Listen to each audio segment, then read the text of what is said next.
Afternoon, welcome to a grey and cloudy Charente here in the southwest of France. I thought I'd make a quick video, super quick video, just to give you a little update on what I'm thinking about my solar panel situation. If you don't know, I've bought a couple of solar panels in the hope that I can reduce my power bills. That's the plan. I'm not going to go off-grid with this system. I'm going to produce some energy, which is basically going to offset some of the electricity that I've used, that I use. So yeah, I'm going to just show you what I've been thinking. Talk about. I've been doing some maths. It's a bit of a head scratcher, you know.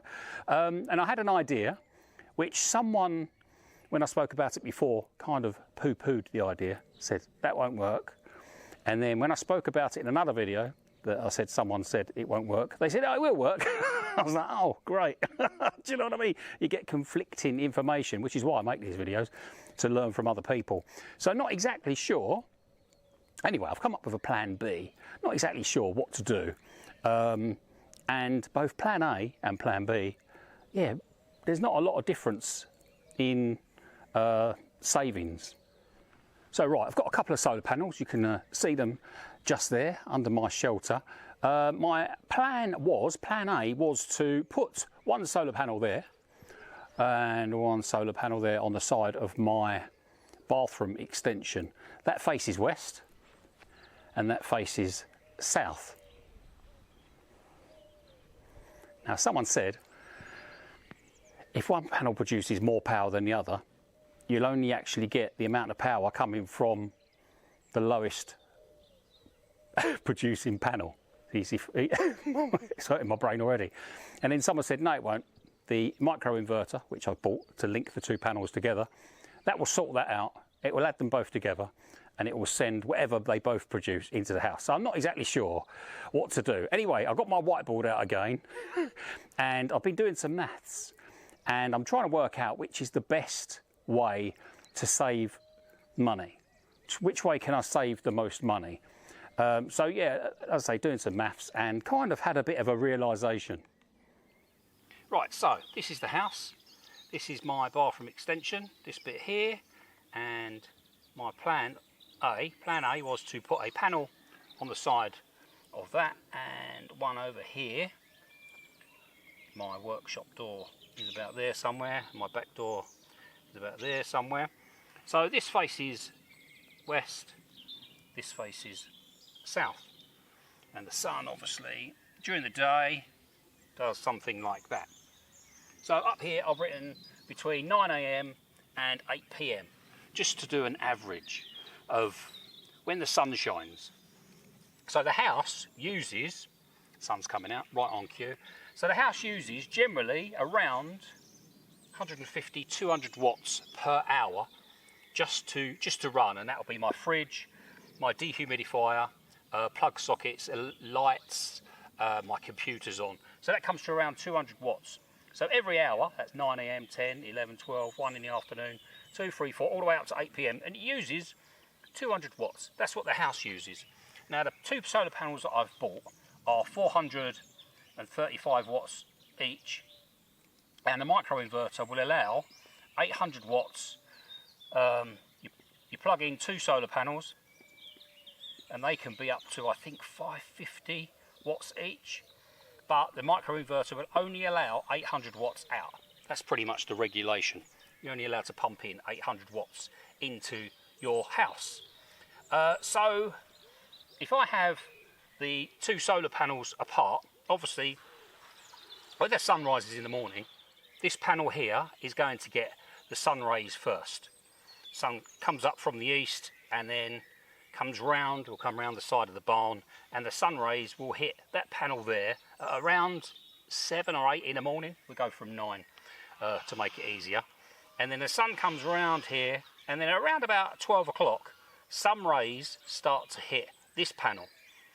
Now, as the day goes on, get to around about 4 PM and the sun's around here somewhere, and this panel's starting to get less power. And obviously because the sun's here, this panel, you're starting to get more sun rays.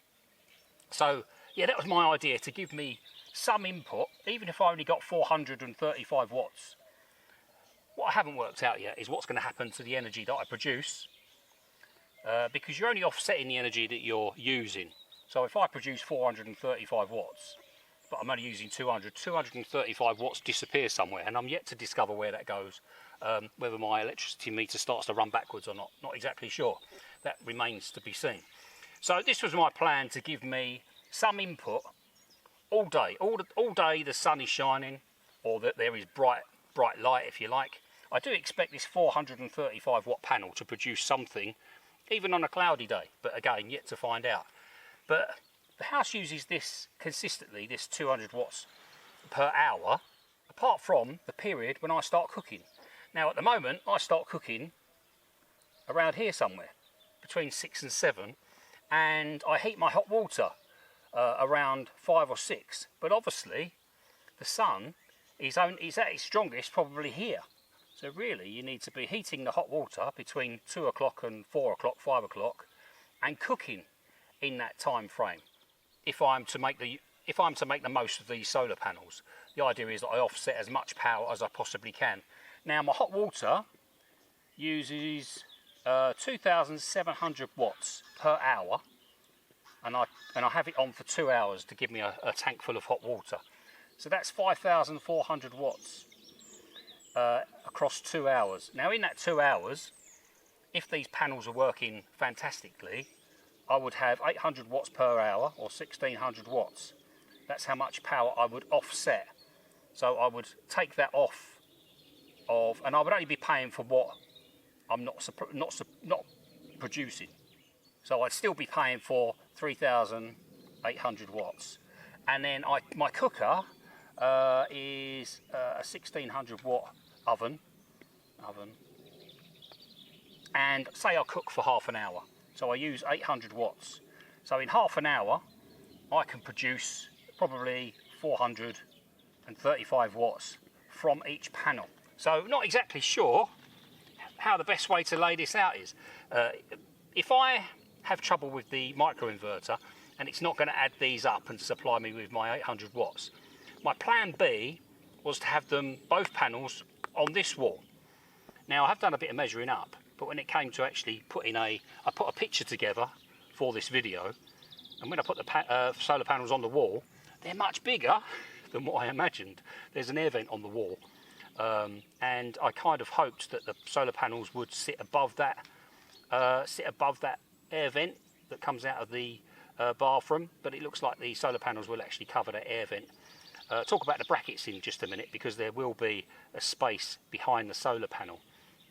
So if I go with plan B and put both panels on this wall here, the side of the bathroom, that won't get power, that won't get any solar rays until 12 o'clock. So I'll forfeit this power generation period here between 9 AM and 12 noon. And I know that I use, see, it doesn't matter whether you produce 1,000,000 watts. It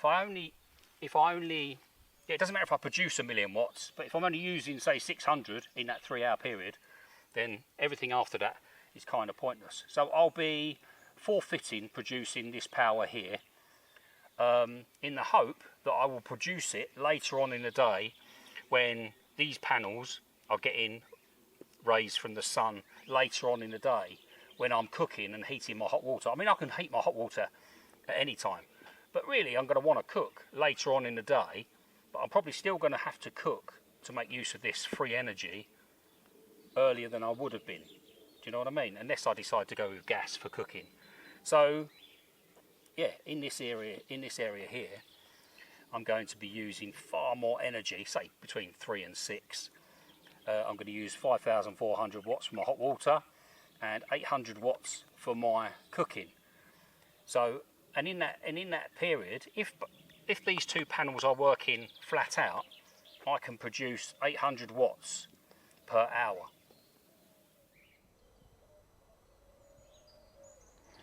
So what I've decided to do is, at the moment, this could change depending on the comments to this video. I'm going to put 2 solar panels on the side of my bathroom.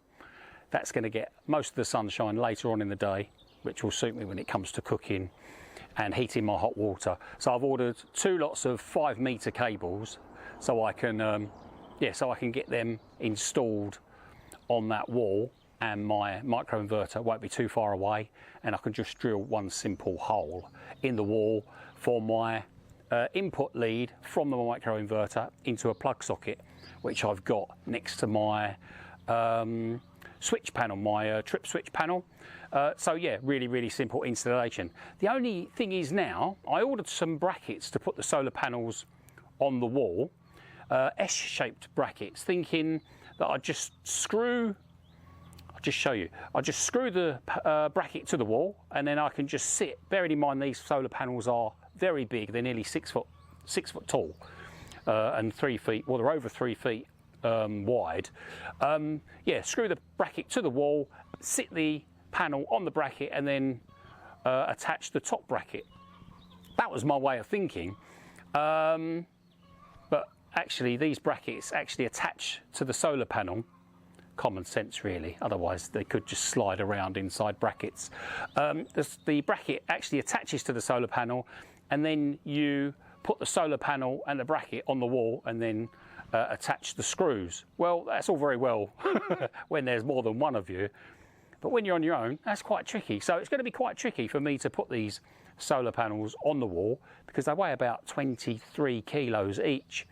So yeah, it's going to be a bit of a chore to do. So not exactly sure how I'm going to do it. I've got an idea, and obviously that'll be an interesting video, watching me trying to manhandle these panels onto a wall.